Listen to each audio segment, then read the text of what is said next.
జై శ్రీరామ్. ఓం నమో నారాయణాయ. సనాతన ధర్మంకి అందరికీ స్వాగతము.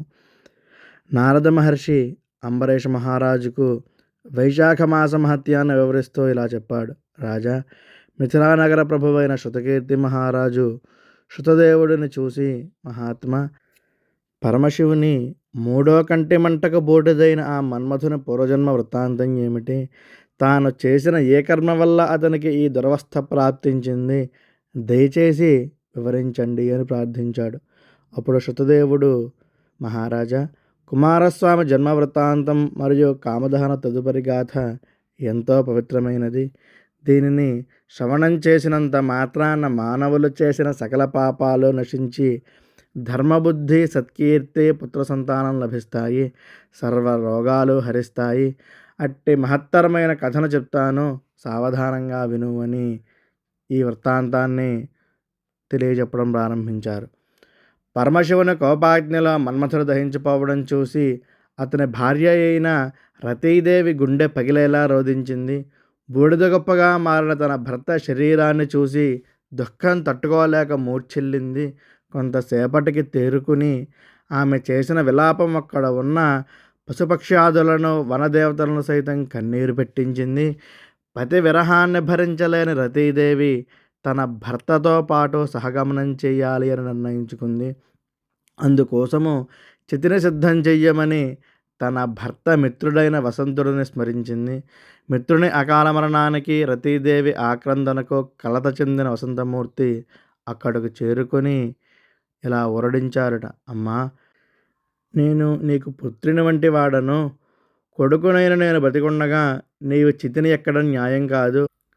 సహగమనం చేయాలి అనే ఆలోచనను విరమించుకో అని బహువిధాలా బతిమలాడాడు. కానీ పతిభక్తి కలిగిన రతీదేవి తన నిర్ణయాన్ని మార్చుకోలేదు. సహగమనం కొరకై నదీ తీరంలో చితి సిద్ధమైంది. రతీదేవి పవిత్ర గంగానదిలో స్నానం ఆచరించి భర్తను ధ్యానిస్తూ చితిపై అడుగుపెట్టబోయింది. సరిగ్గా అదే సమయంలో ఆకాశం నుండి ఒక దివ్యమైన ఆకాశవాణి ఇలా పలికింది. కళ్యాణి, పతివ్రతా శిరోమణి, ఆగుము. అగ్నిప్రవేశం చేయకు. నీ భర్తకు పరమశివుని కరుణ వల్ల రాబోయే ద్వాపరయుగంలో శ్రీ మహావిష్ణువు శ్రీకృష్ణునిగా అవతరించినప్పుడు పునర్జన్మ లభిస్తుంది. అతడు శ్రీకృష్ణుడు రుక్మిణీదేవిల ప్రథమపుత్రుడైన ప్రద్యుమ్నుడిగా జన్మిస్తాడు. బ్రహ్మదేవుని శాపం వల్ల నీకు శంబాసురుని ఇంట్లో మాయావతిగా ఉంటావు.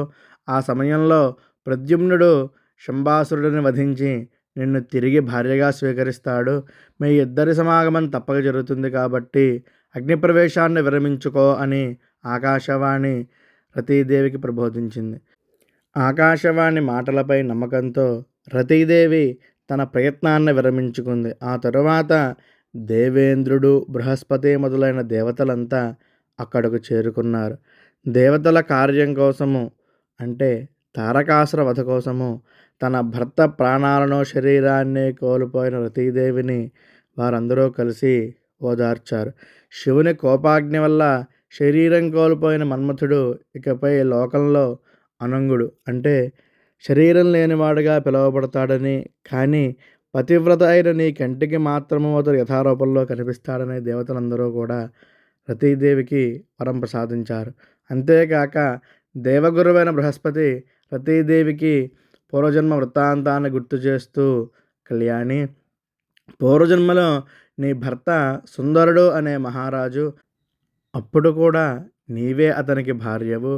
ఆ జన్మలో నీవు రజోదోష సమయ నియమాలను పాటించని కారణంగా ఆ పాపఫలమే నేడు నీకు పతివియోగ దుఃఖాన్ని తెచ్చింది.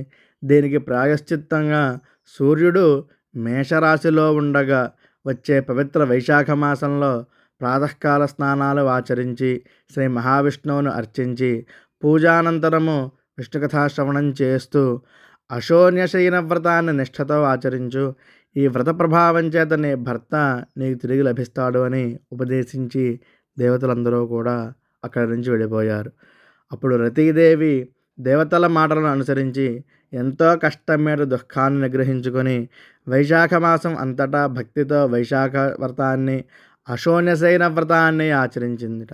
ఆ వ్రత మహత్యం వల్ల మన్మథుడు ఆమె కంటికి ప్రత్యక్షమయ్యాడు. వారిద్దరూ తిరిగి యథాపూర్వంగా సుఖ సంతోషాలతో గడిపారు. శృతదేవుడు కథను ముగిస్తూ ఇలా అన్నారు. శృతకీర్తి మహారాజా, మన్మథుడు పూర్వజన్మలో సుందరుడు అనే రాజుగా ఉన్నప్పుడు వైశాఖ వ్రతాన్ని ఆచరించలేదు, వైశాఖ దానాలను చెయ్యలేదు. అందువల్లనే సాక్షాత్తు శ్రీ మహావిష్ణుపుత్రుడైనప్పటికీ, అంటే ప్రద్యుమ్న అవతారానికి ముందు శివుని కోపాగ్నికి శరీరాన్ని కోల్పోవాల్సి వచ్చింది. సాక్షాత్తు విష్ణుపుత్రుడికే వైశాఖ వ్రతం చేయనందుకు ఇలాంటి స్థితి వస్తే ఇక సామాన్య మానవుల సంగతి చెప్పవలన. కాబట్టి ఈ లోకంలో సుఖ సంతోషాలను, అంత్యమున మోక్షాన్ని కోరుకునే ప్రతి ఒక్కరూ కూడా తప్పకుండా వైశాఖ వ్రతాన్ని ఆచరించాలి అని తెలిపారు. ఇంతటితో వైశాఖ పురాణము 11వ అధ్యాయం పూర్తి అయ్యింది. ఈ వీడియో చూసిన ప్రతి ఒక్కరూ కూడా కింద ఓం నమో నారాయణాయ అని కామెంట్ చేయడమే కాకుండా ఈ వీడియోని లైక్ చేస్తారని ఆశిస్తున్నాను. అలాగే ఈ వైశాఖ పురాణాన్ని ఎవరికి తెలుపుతున్నారో ఈ కింద కామెంట్ చేయండి. తరువాతి భాగంలో మళ్ళీ కలుద్దాము. ఇంతటితో వైశాఖ పురాణము 11వ అధ్యాయం సంపూర్ణము. చంద్రశేఖర పాహిమాం, చంద్రశేఖర రక్షమాం.